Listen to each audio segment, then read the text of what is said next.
jaksa yang menolak dipakaikan rumpi tahanan bang di dalam ruang sidang itu, abang sebagai praktisi hukum melihatnya seperti apa bang? Nikita Mirzani itu kan kewenangan dia, haknya itu kan sedang di bawah pengawasan kejaksaan. Dia dalam tahanan kewenangan kejaksaan. Jadi yang berwenang menjaga dia adalah jaksa. Jadi dia sebenarnya harus mematuhi apa yang diizinkan oleh jaksa.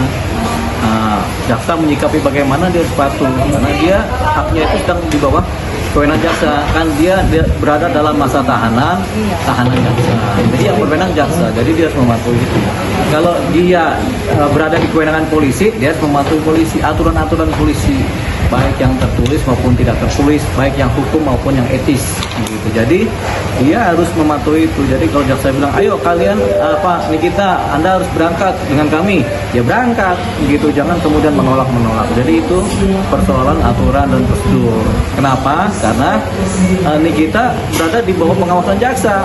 Kalau dia ada apa-apa berbahaya, kalau dia melarikan diri berbahaya juga buat jaksa. Makanya jaksa memang meminta dia atau siapapun juga sebagai terdakwa yang berada di bawah pengawasan jaksa, apalagi proses penahanannya di bawah pengawasan jaksa, harus turut sama apa perintah jaksa gitu.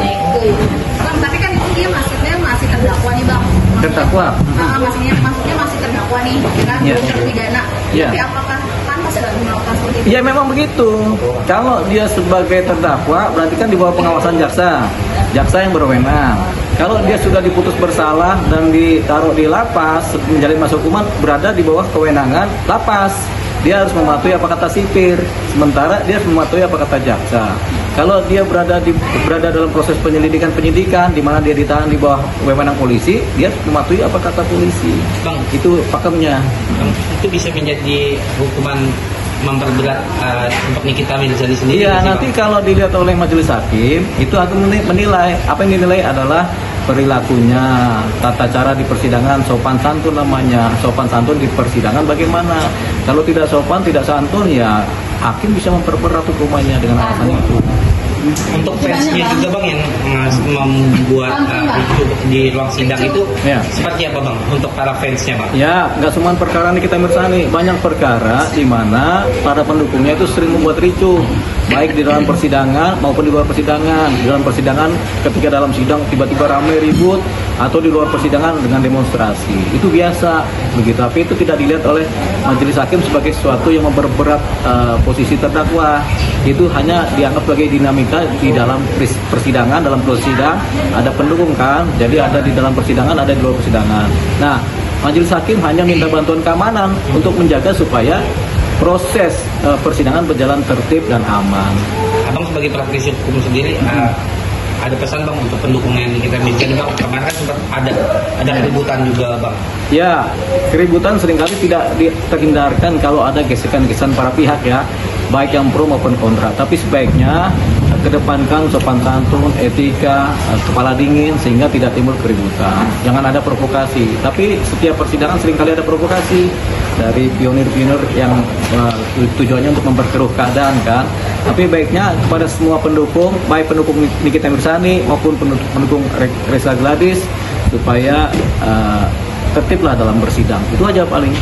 Selebihnya memang mereka yang menentukan sih. Tapi kita sudah menyarankan, bahkan pengadilan juga menyarankan supaya tertib dalam persidangan. Ada tertulis barang siapa memasuki sebagai pengunjung sidang harus tertib dalam persidangan. Nah, ada itu ditempel di papan-papan pengumuman pengadilan. Yang bukan di wilayah prosedur hukum yang berjalan.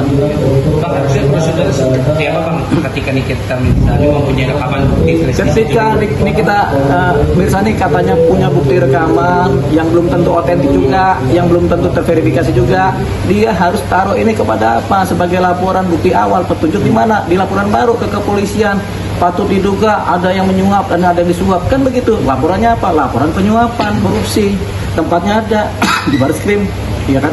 Kasus korupsi, kasus penyuapan, atau di KPK sekalian, kasus korupsi, tapi bukan di persidangan ini, gitu. Jadi kita harus pinter-pinter menempatkan sesuatu pada tempatnya. Jangan sampai tempatnya apa, air buat minum, gelas buat minum kita taruh bensin, kan nggak pada tempatnya, begitu. Jadi memang harus pada tempatnya. Nah, dalam konteks ini Nikita Mirzani menjalankan penempatan di persidangan pemerasan, dia taruh bukti rekaman, kan tidak pada tempatnya, jadi ini dicoret, namanya false atau salah gitu. Jadi sudah benar majelis hakim.